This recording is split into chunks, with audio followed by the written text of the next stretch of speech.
Jemele Hill, who's very annoying, a professional sportscaster, used to work for ESPN and all of that good stuff, used to cover sports from Orlando, is once again, like I say, she's capping for the alphabet party, and you could tell she's clearly being paid. A deposit was definitely shit to her bank account.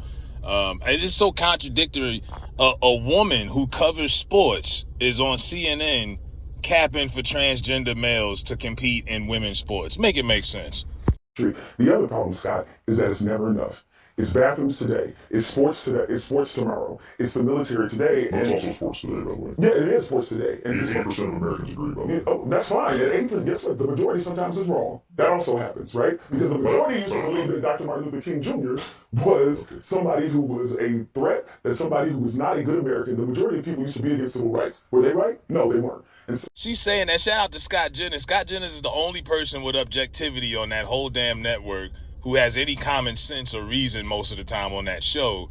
And she's up there vouching that the audacity, and I've seen multiple black Democrats pundits do this, is they keep bringing up the civil rights movement and comparing it. D.L. Hughley did this during the election.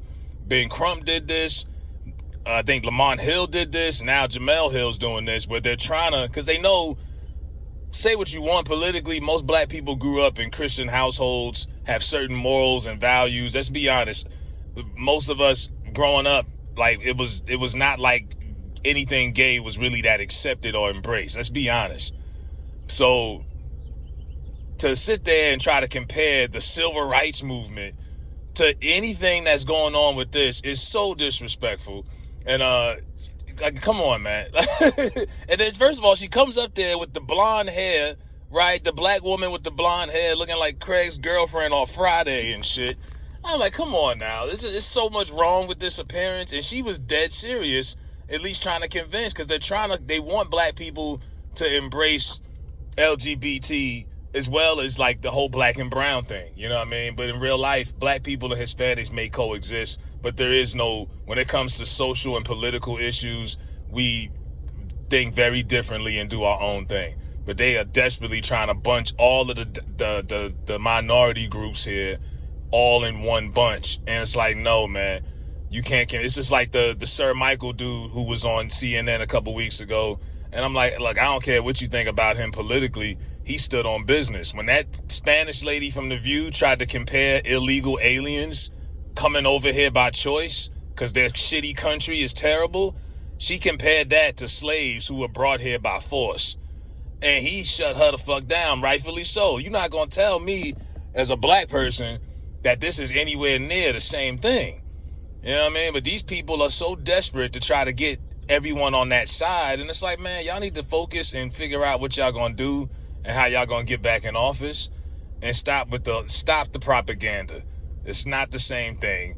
Nobody has a choice. I have no choice to be black in America. You choose if you want to be a transgender. No one's born a transformer, a transgender, anything. You're born a male or a woman. You made the choice to be that.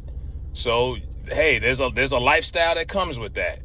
But you can't compare that to being black in America. She should know better than that. And then furthermore, even if she was white, you're a woman sportscaster. Wouldn't you think you would want what's in best fairness, competitive-wise, to the female athletes? You're okay with women, and she's not a mother, but she's a woman. You're okay with women as a sportscaster, as a woman who covers sports. You should be way against this. But because it's something that Trump and them are going for, she has to sit here and lie through her teeth, go against her own best interest because she's being paid to go about so. And that's really what it comes down to. But yeah, Jemele Hill, she ought to be ashamed of herself coming up there acting like that. And I don't believe she believes a single word that she said. You could see it all over her face. You know what I mean? But it's a lot of fraudulence being played out here. And it's a lot of people who agree with some of the stuff that the current administration are doing, but they have to stay on code because that's what you're supposed to do.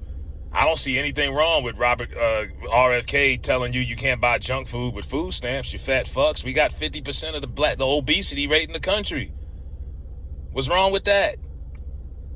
It's not a bad thing, but when you got to stick to an agenda and you have to agree with another side for the sake of it, you back yourself in a corner of dishonesty. and that's what she's doing. So let me know what y'all think. If y'all catch this, Jemele Hill should be put on blast for comparing that shit. You know what it is.